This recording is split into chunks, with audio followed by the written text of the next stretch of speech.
Hi everyone, welcome back to the channel and another video. So in this video we are going to be installing an Android head unit into the Audi TT. But one thing I wanted to go over before we get into that is the fact that I've been getting lots of requests to do review videos, and I want to kind of keep the rebuilds and the reviews kind of separate. So I've set up another channel. Now I know a lot of people are doing this, but for me it's more of a practicality thing than a trying to generate extra revenue. So there is a new channel called Tested by Chris, and that will cover all of the videos going forwards on everything we review. This video will still be on the main channel because that other channel has no subscribers and no videos on it, so it would be a bad thing to do to try and start it now. So ultimately, please think about subscribing to the main channel and subscribing to the Tested by Chris channel. Both are in the description below. I think if you click on subscribe, you can choose to subscribe to both. Without anything else to say, let's get this Android head unit into the Audi TT and see how good it is. And trust me, you're going to want to watch this one.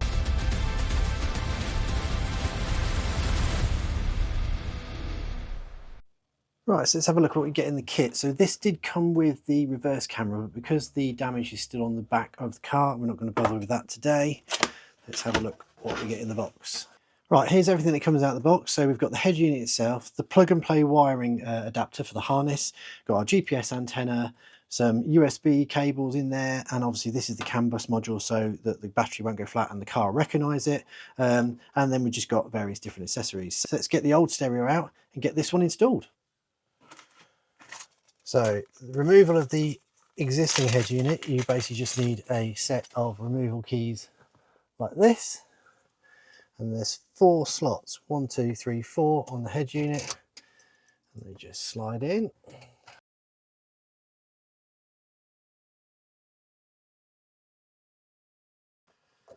That's the old one out.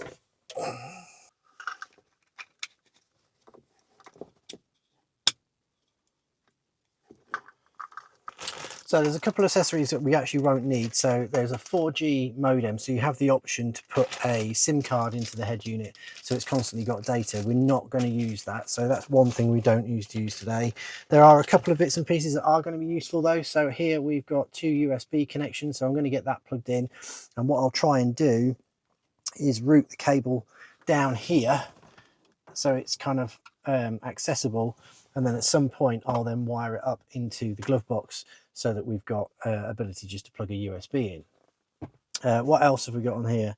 So I've put the GPS antenna just at the back. It's got a little 3M self-adhesive, so that's just stuck down there. That goes through to this cable. I've plugged our wiring harness onto the original Audi harness, and so that will now basically just connect, and again it's got our CAN box on there which will basically stop the car providing power to it, which could potentially drain the battery. And then we've got things like the adapter here for the aerial, so that needs to go in as well. Right, so that's all the cables plugged in and connected. There is an optional external microphone for the hands-free. I'm going to try out and see how well it works with just the microphone that's built into the head unit, and then at a later date, if I need to, then I can kind of run a cable around the windscreen and go for that. So to start off, I'm just going to lay this loosely just to make sure it works. So just pop that in there. I mean, straight off, going to make a massive difference on the screen size. So let's get the key, get ourselves plugged in. Be amazed if this, oh wow, that was quick. That was really quick. Other head units I've installed in the past, they seem to take forever to load up. Now, it's not pulled through the date and time yet. I'm guessing that's because the GPS will still be connecting, but I just want to make sure that the stereo works. So let's have a look at the options we've got on here. Okay, so I had a slight panic, plugged everything in, switched it on, and I couldn't get any sound to come out. And then I decided to actually read the instructions correctly. So if you're not aware, there is a wire here, a blue wire. So it says amp and amp control. You need to join these two together. So with this particular head unit, it works in different configurations depending on the kind of sound system you've got, whether you've got a Bose sound system or a standard sound system like what I've got in the TT. So because this is just a standard sound system, the amp needs to get more power from the head unit. So what you have to do is basically wire the amp into the amp control so it sends additional power back. And then on top of that, you have another block on the back here, which has a load of these audio connections on it. And that basically you've got surround, out, left for the red and the white connector. You just need to make sure they're plugged in. With all that plugged in, the sound works perfectly. So let's get all this cabling tidied up, push it back inside, and then we will fire it up and see what features this has got. Let's try and put you at an angle where there's not too much glare. So I've obviously dialed the map out because I don't want to give you my exact home address. A couple of things I've noticed, I just drove the car back and forth. This here picks up the speed that the car's driving at and then shows you like a little animation of the car driving down the road, which I think is pretty cool. We've got connected to Wi-Fi. That took a matter of seconds, and as soon as it connected to Wi-Fi, it then downloaded any of the updates.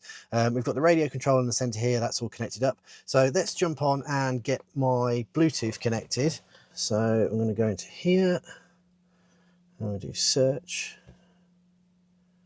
Yeah. Pair all devices. Do you want to pair? Yes.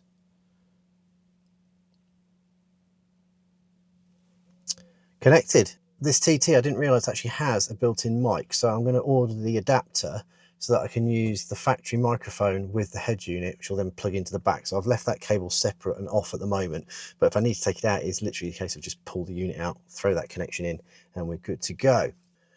So Bluetooth's all connected. We can go into CarLink now. I'm just going to zoom out. I'll have blurred this in the video. I'm going to zoom out, but you've obviously got your Android Auto all working, so I can control everything from here that will come through on my phone and go into all the settings and things like that, show notifications, which are absolutely brilliant. Do not zoom into where my house is. Let's just go back. We can go into YouTube. I have to say the sound quality is really good. I don't know if it's coming through on the microphone as well as I can hear it, but the surround sound works perfectly. So final verdict, is it worth it? For me, absolutely. It modernizes the car interior without changing, like, you know, loads of stuff in there. It's easy to fit. It's going to give me that kind of tech that the car is missing, and then we can kind of keep going with different modifications as we go along. I am going to order the DAB adapter, so you can get like a USB DAB adapter so that I can get DAB on there as well. And like I said before, we've got that cable coming so that we can use the inbuilt microphone from the car when we're doing the hands-free and the calls. So hopefully this video has helped you out. If you know any TT owners that think would benefit from seeing this, give it a like and a share. If you've got any questions about the installation, drop it down in the comments below and I'll try and reply to as many as possible. If you'd like to see more Audi TT upgrades, DIY installs and reviews, make sure you subscribe to the channel. Thanks again for watching and I'll see you in the next one.